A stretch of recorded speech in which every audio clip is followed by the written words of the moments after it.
not okay. I am okay, but I'm not okay. I'm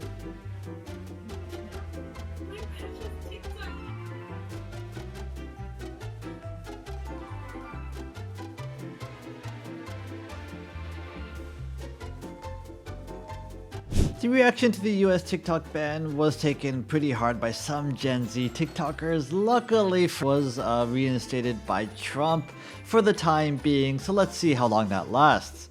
Anyway, enjoy the show. If TikTok being banned does not radicalize you as an American citizen, you are intentionally missing the point, because it's not about TikTok. It's the fact that Republicans and Democrats across all legislative branches can expeditiously and unanimously pull together like never before, and probably never again, to streamline legislation banning a social media app while completely ignoring everything important to us. They can't pull together to make sure my kids don't get shot while they go to school, to fix the economy, to mandate livable wages, to kick hedge funds out of single-family homes so I can afford my mortgage again. They're doing all about homeowners insurance, stealing billions of dollars from Americans, and then leaving them for debt while their homes wash away in a flood or burn to the ground in a fire. They, like every other country, can't pull together to outlaw the poisonous substances that are put into our food, creating an epidemic of obese, diabetic, cancerous Americans who need to lean on a healthcare system. They do all the mandate in way of quality of service or cost. They won't give us free healthcare. They won't invest in infrastructure or education, but all of their efforts collectively go to banning a social media app. California is on fire. North Carolina and Tennessee washed away. New Jersey has geoplasmic orbs over it. Our kids get shot in school, and our economy is on the brink of fucking collapse. But their top priority is banning social media. That's where the effort goes.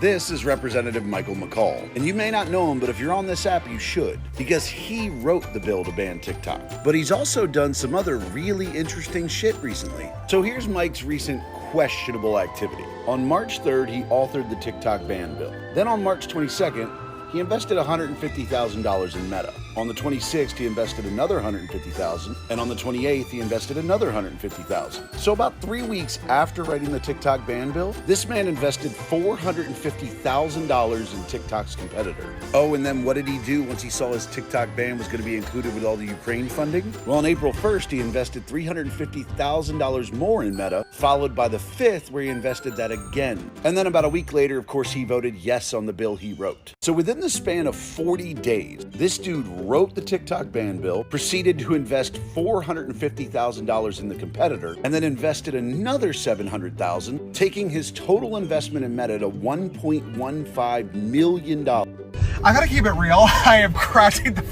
out right now. I don't know what to do. Oh my god. I've already opened and closed the app probably 6 times already just to keep getting the same stupid warning message. Oh my god, like this is so dystopian. First of all, I feel pathetic that I am freaking out like this over an application being unavailable on my phone, but also like this has been a massive part of our life for the last 6 years, and normally when something happens I would get on TikTok and start complaining, and I can't even do that. I feel like disconnected. I feel cut off from the world and my community. This is crazy. This is fucking crazy. God, and I can't, like, now I'm rooting for Trump? Ew! God, like, make America great again, I guess. God. And to the US government, I'm never forgiving you for this. And I'm never gonna trust you ever again, because you just, like that, took away millions of people's income and livelihood. And who does that?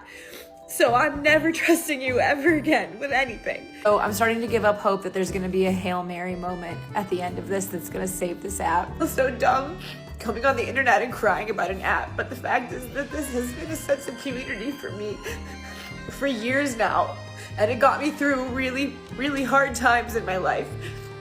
The pandemic, losing my job, all of that, getting divorced, like all of this crap that's happened to me in the last 5 years since I've been on here. Hours and hours and hours of time I put into creating stuff. It's been a source of income for me for going on 3 years now. First it was just a little bit, but then it got to be more. I'm not like rich off of it, but it has significantly helped my income every month. It's really not fair that like they're banning TikTok, and I know it's dramatic as hell that I'm crying, but I just seen the video of the girl that made the renegade dance. And I'm crying because I read a comment that was like the algorithm saying goodbye to us. And I've been noticing that a lot over the past week. Like all the trends that came in the beginning are coming back.